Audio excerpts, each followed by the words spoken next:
Welcome to Magical Women. I'm your host, Connie Boyd, and this is the second sequel guest talk with Diana Zimmerman. And it includes a cameo appearance with master magician Lance Burton. Now, before we start, don't forget to subscribe and to hit the notifications bell. It's very important to us, and we need to increase our subscribers so we can qualify for more YouTube benefits. So if you've watched previous Magical Woman guests, or if this is your first time to our channel, welcome. And please spread the word. We love when you provide feedback and comment and let us know what you like for future Magical Woman guest talks. So please continue to do that as well. In this talk, Diana reveals her story and journey to become a published author. And she reveals a little bit more about her successes and struggles. So I'm certain that you're going to enjoy it, as Diana literally paved the way for future magical women. What's interesting is, though, that you had a calling. You wanted to expand your career and to expand your knowledge base, but it still was integrated into the entertainment community. So all of those contacts, all of that knowledge that you brought to the table, on top of communications and branding and publicity, it was just a beautiful mix. It was just a really good fit for you. So you went from one good fit into another one. I have to have a higher mountain to climb. If I don't have a higher mountain to climb, I'm not happy. If I don't have a massive challenge in front of me. So I just literally stopped performing and said, I'm going to start a production company. The first show I did was $250,000. It cost me $275,000. Big lesson that you have to charge more than what you spend. Yes. But it was a lesson well learned. And I worked 80-hour week, and I made all the phone calls myself, trying to drum up business, calling my old clients that I'd done corporate work for, and saying, now I'm a production company. I used all the magic. I used all the cool stuff. I used all the innovation. We were the first production company to bring animation back in the days when they had the old Cubicons. Mitsubishi, we had the biggest black art stage ever constructed. It was 120 feet. I made 6 stars magically appear. We used magic a lot in a $3 million show that I did for Hewlett Packard in New York. We turned the entire New York into a stress-free zone, incorporated it in with other brands. Michael Scott, who's one of the greatest philosophers that ever lived, he said, never, ever, ever reach for the moon. Never, ever shoot for the moon. Always reach for the stars, because between here and the moon, there's nothing to land on. But here and the stars, there are galaxies below. And by setting my sights as being the number one lady magician in the world, instead of even the number one magician in the world, or the most famous person in the world, I set my sights too low. So when I started my corporate company, I said that I want to be the most innovative and best company that ever existed in this industry. And for years, we won all sorts of awards and the top 12 lists of innovation, and we became known globally. The company was called Creative Meeting Services, and then I started another company called Noesis Communications International, which I am now morphing into producing for television, because I want to turn my best-selling Kandide novels into TV series. Now you have this giant communications producing company, and you're running that. Yeah. And then you decide to become an author? The curse of a creator, the business side of it, I think. I mean, I really do. You do it because you do it. But I hate that side of it. I love the creative side of it. Mm-hmm. And I bought a painting, which inspired me to write the Candide series from a terrific artist in Australia called Maxine Gall. And I started writing this short story, and Bob Dorian, he said, why don't you, I was telling about my story, he said, well, why don't you turn it into a book? And I'm going, a book? He goes, yeah, make it longer. And I went, okay. Well, 6 years later in 2006, I had a book. So I started sending it out to publishers, and I got a big old stack of no's, but no means not yet. So I said, to hell with that. I said, I'm going to self-publish it. So I self-published it. And it immediately sold 25,000 copies. And I thought, well, that's all. That's not very much. And then somebody told me, no, the average book sells like 5,000 or 6,000 copies. You're doing great.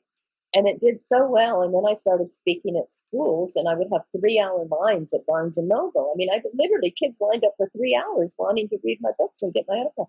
And so Scholastic took notice. I went back to Scholastic, who had turned me down, and then Scholastic picked up the book, and and it's then it went on to sell tons of books, And so now you're taking that series of books, and I think your goal is to try to get a series, a television series, a cable series, based on your books. Is that correct? Yes, I've always saw Candide as a Kandide, Candide as a television series. When I was writing it, it was that in my mind. Candide is set in a world where physical perfection isn't just a desire; it's the law. So if you're not physically perfect, you're vanished. And I was bullied badly as a kid. I was bullied for being poor. I was bullied because I was a vegetarian and I was different. I did magic and beat up a couple times. So I wanted to build a world where people were who were different. And the books are fabulous. Then I took a script writing class from Brooks Wattell, who's an Emmy Award-winning writer and a member of the Magic Council. And they had a lecturer there, Stephen Sears, and I always believe you start at the top. So I had lunch with Stephen, who's also incidentally a member of the council and one of the most brilliant writers that ever lived. And Stephen agreed to help me work on the scripts. And so between he and Brooks, the scripts are phenomenal. I mean, I wish I could say that I wrote them. They're inspired by Diana Zimmerman, and not to underestimate my contribution because I did, they're based on a lot of what I do. But so much of the genius, Stephen Sears helped me. He helped pull out of me. Fabulous. Well, we look very much forward to seeing them. Did you include your magic into your book series? My life is magical. Meeting you was magical. Everything I do, it's got magic related to it, whether it's the corporate world or whether it's writings. Oh, did I tell you about me and Diana in the box? No. Oh, this is a great story. So, you have to tell us the secret. Yeah, this is the first time I met Diana was up at Tannen's, and so we're on the same show. Now the closing act on the show was, I think, Ralph Adams Sr. And he was doing illusions, but at the end of his act, he had a big cabinet, a kind of a modern cabinet, so he could open the curtain and close it, and so the idea was he was going to produce the entire cast out of the box at the end of the show, and we'd all take a bow and and wave, and that's the end of the show. So we're in the box, and we're in there with, I think Milt Larson was in the box with us, and me and Diana, and we're crammed in here. We'd rehearsed this thing, and I think the first one to be produced was Milt Larson. And so, so Ralph Adams shows the box empty, closes the curtain, claps his hand, he opens up, there's Milt Larson. Milt walks out and takes a bow. He closes the curtain, now he closes the curtain again, and so Diana and I were supposed to appear together, both of us. So we're in the darks, we're in the box, and Diana says to me, hey, do you think we should be in an embrace when he opens the curtain? And I go, oh yeah, let's do that. So we're whispering to each other in the box. So he closes the curtain. We pop out. I grab her and act like I'm kissing her. And then when Ralph Adams whips the curtain away, we kind of look up and like, oh, like we were caught. And it got a huge laugh. Yeah. But the person with the biggest shock on his face was Ralph Adams. Was the magician? Yeah, we didn't tell him. We improvised it. It's perfect. On stage. It was hilarious. But that was Diana's idea. So that's how we became friends. She had the experience, and she was just courageous enough to push it a little bit and do it. It was her idea. So so we met. We were kissing in a box, and that's how we met. It's the best intro ever. And we've been friends for the last 40 years. Yeah. So you were just saying in the 80s. Well, yeah, I had done pretty much of everything I wanted to do. My TV show, my short-lived but TV show. I'd started my own show. I'd worked all over the world.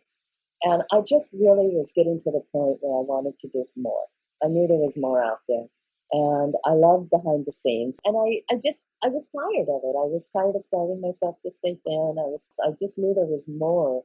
By that time, I began to understand brand. I was doing a lot of design, where we would go in and, like for Mattel, toys, we designed an entire Rainbow Bright launch, which used black art and a lot of magic. And I found that I loved that even more than performing. And so I wanted to start a production company for corporate. And I remember I did my last show. I got paid like $45,000 to do it. And I packed up my act and I put it away. And it wasn't like I said, I'm going to quit. It just sat there. And I started working, putting all my energy and everything into starting a production company for corporate. And I fell in love with being behind the camera. There's one thing I can leave your viewers with. One thing. Don't take no. Just don't listen to those people. Think about Chris Angel. I mean, I'm going to prove you wrong. I mean, Chris is such a freaking genius when he said that. You know, David Copperfield, you know, Siegfried and Roy, all of these people have been bonked on the head and beat up. And, you know, I wrote the definitive story of Siegfried and Roy, that magnificent collector's book. And when you listen to them talk and you listen to how they failed so many times, Edison failed 10,000 times. Don't take no for an answer. I don't care. It doesn't matter. I'm not going to define myself by being my age or by being a woman. I've never done it. And people do that. That's what's happening right now in our world is people are defining themselves by the color of their skin or their gender or who they sleep with. I mean, get over it. Just go do it. Yes, it's hard. Life is hard. Picking cotton at 5 years old in 118-degree weather is hard. Picking grapefruit, you get cut up by the thing. It's hard. So what? Getting rejected is hard. I've got stacks of rejection from publishers. That is fabulous advice. You can't quit, you know. And then if magic is your thing, go for it. I mean, do it. We are women. Embrace it. We're smart. We're talented. We're creative. Be that. You know, be what you are. I mean, Meryl Streep isn't the prettiest actress in the world, but she is certainly one of the most famous and one of the most talented. And she plays characters and she plays, I mean, but she didn't say, well, I can't be an actress because I'm not pretty. You know, no. Lady Gaga, I mean, she's phenomenal. You know, Barbara Streisand, the list goes on and on and on. They didn't let some other person's opinion of them stop them. Never, never, never listen to people that say no. What do you tell a young magician starting out? What do you suggest? How do they start? They start, first of all, by learning to believe in themselves. Secondly, they start by learning to listen. There's an interesting dichotomy between believing in yourself and having that what I call the sociopathic gene, which is where you over-believe in yourself and you don't want to listen to anybody. It's a protective mechanism. So there's a balance between the two. My life has been full of mentors. Ironically, most of them men. Even in the corporate world, I would be one of the only women that ran a production company, a major production company. It was all run by men. Mm-hmm. So, but those two things, really listen and really believe in yourself. Then learn your craft. I've seen more kids in the junior program fail who are naturally talented but wouldn't put the work in. It's a heck of a lot of work to be successful at anything. Lawyer, doctor, doesn't matter, magician. It's a lot of work. Hours and hours and hours of work. When Collins Key, who now has 21.5 million subscribers on YouTube, when he came to me, he said, Diana, I want to be the greatest magician that ever lived. Will you help me? And I said, no. Then he's 15 now. But you've helped so many. You've created world champions and you've designed magic for all these people. And I said, because you're putting limits on who you want to be. If you tell me that you want to be more famous than Brad Pitt, or you want to be more famous than Lady Gaga, then we can talk. And he looked at me with these gorgeous blue eyes that he had. Okay, do what David Copperfield is. Don't study magic. Mm-hmm. Study directing from Gene Kelly. If you want to learn to do magic, if you want to learn to do a trick, then you can learn that from whoever. I mean, there's a lot of guys that will teach you tricks out there. You know, but you've got to be a brand. You've got to be a personality. You've got to be somebody that stands out. It's not enough to be a woman. You have to stand out. And you have to develop a brand that will allow you to mature and age. And that's what's really important. Excellent advice. Long. People are going to fall asleep by the time this is over. No, thank you. Yeah, it's just so insightful, and what you've accomplished, it's just inspiring. And I hope that the viewers can glean just a few nuggets out of the vast mountain of gold that you've given us today. Remember to subscribe and comment below.